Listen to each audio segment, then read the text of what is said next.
Hi cash, இன்றைக்கு நம்ம சேனலில் வந்து எவ்வையான வீடியோ பார்க்க போகிறோம்னு சொன்னால் கிழக்கு மாநிலத்தில் வாழைச்சேனைன்ற இடத்துல தான் வந்து நம்ம ட்ராவல் பண்ண போகிறோம்.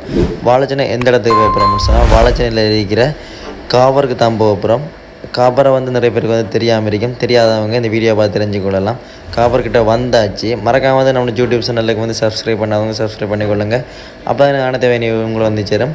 எப்போயும் நம்ம சேனலோட வந்து இணைந்திருங்க. போகும் வழியில் நிறைய போட்டுகளை காணக்கூடியதாக இருக்குது. எப்போயும் நம்ம வந்து இணைந்திருங்க. நம்ம வீடியோ வந்து முழுசாக பார்க்கலாம் வாங்க. இப்போ எங்கே நிற்கன்னு சொல்லி பார்த்தீங்கன்னா தெரியும். வாழைச்சேனை காபர்கிட்ட நிற்கேன். என்னது வந்து சொன்னால் காபரை வந்து சுற்றி பார்க்க தான். அதாவது நிறைய பேருக்கு வந்து இந்த காபரை வந்து தெரிஞ்சிருக்கும், நிறைய பேருக்கு வந்து தெரியாமல் இருக்கும். பார்த்தீங்கன்னு சொன்னால் தெரியும், நிறைய பெரிய பெரிய போட்டுகள்லாம் வந்து கிடக்கு. இந்த வீடியோ வந்து முழுசாக பாருங்கள். பார்த்துட்டு நம்ம யூடியூப் சேனலுக்கு வந்து சப்ஸ்கிரைப் பண்ணாதவங்க சப்ஸ்கிரைப் பண்ணிவிடுங்க. அப்போ அடுத்த வீடியோ உங்களை வந்து சேரும். மறக்காமல் வந்து இந்த வீடியோ வந்து ஃபுல்லாக பாருங்கள். இலங்கையின் கிழக்கு மாகாணத்தில் மட்டக்களப்பு மாவட்டத்தில் இருக்கக்கூடிய மீனவர்கள் அனைத்தும் ஒன்று கூடி வேலை செய்யக்கூடிய ஒரு இடமாக இந்த காபர் காணப்படுகின்றது. இந்த காபரை வந்து தமிழில் வந்து துறைமுகம் என்று சொல்லுவாங்க. துறைமுகம் என்றால் கப்பல்கள் ஒன்று சேரக்கூடிய இடமாகவும் கப்பல்கள் தங்கி இருந்து போகக்கூடிய இடமாகவும் தான் இந்த துறைமுகம் காணப்படுகின்றது. உங்களுக்கு இந்த காணொலியை பார்த்தா தெரியும், மீன்களை பிடித்து வந்து அதை வேறு இடத்திற்கு ஏற்றுமதி செய்வதற்காக மீன்களை வந்து விற்கின்ற இடமாகவே இந்த இடம் காணப்படுகின்றது. இந்த இடம் வந்து ஒரு அழகான இடமாக இருந்தாலும் இங்கு உள்ள மீனவர்கள் அனைவரும் வந்து தன்னோட குடும்பத்திற்காக மழையோ வெயிலோன்னு சொல்லி பார்க்காமல் மிகவும் கஷ்டப்பட்ட நிலை தான் வேலை செஞ்சு கொண்டிருக்காங்க.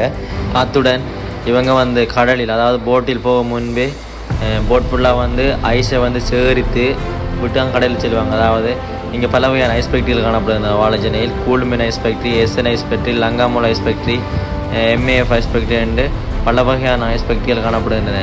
ஐஸை சேகரித்த பின்பு தான் அவங்க வந்து கடலுக்கு செல்வாங்க. கடலுக்கு சென்றாலும் வந்து அங்கே 3 கிழமை 4 கிழமை அல்லது ஒரு மாதம் அளவில் தான் நின்று வருவாங்க. அது வரைக்கும் வந்து ஐஸ் வந்து கரையாமல் தான் காணப்படும்.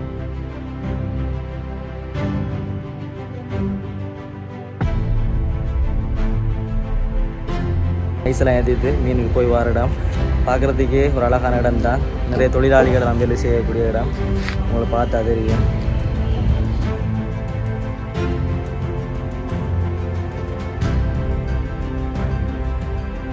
இங்கே வந்து பெரிய பெரிய போட்டுகள் மட்டுமல்லாது போட்டிலிருந்து கொண்டு வரப்படுகின்ற பெரிய பெரிய மீன்களை வந்து சேகரித்து அதை விற்பனை செய்வதற்காகவும் அதை வேறு மாவட்டங்களுக்கு வந்து ஏற்றுமதி செய்வதற்காகவும் பாடிகளும் காணப்படுகின்றன. இங்குள்ள மீனவர்கள் வந்து தன்னை தொழிலை வந்து தெய்வமாக மதித்து தான் இங்கே தொழில் புரிந்து வருகின்றனர். ஓகேங்க, இதுடன் இந்த வீடியோ வந்து முடிச்சுக்கொள்வோம். அடுத்த வீடியோ சந்திக்கும் வரை நான் உங்களை எஸ்கே சைஸ். மறக்காமல் நம்மளோட சைஸ் ட்ராவலிங் ப்ளாக் யூடியூப் சேனலுக்கு வந்து சப்ஸ்கிரைப் பண்ணுங்கள். அப்படி சப்ஸ்கிரைப் பண்ணாத மாதிரி அனைத்து வேறு வீடியோ உங்களை வந்து சேரும். எங்கே வர வேணுமானாலும் டிக்கெட் வந்து எடுக்கிறது வந்து கட்டாயமானதாக காணப்படுகின்றது. எப்படி நம்மளை விட மாட்டாங்க, டிக்கெட் எடுத்தே ஆகணும். பெரிய பெரிய வாகனங்களுக்கு பைக்கு எடுக்கலாம் இல்லை. ஓகேங்க, இதோட இந்த வீடியோ முடிச்சுக்கொள்வோம். பாய்.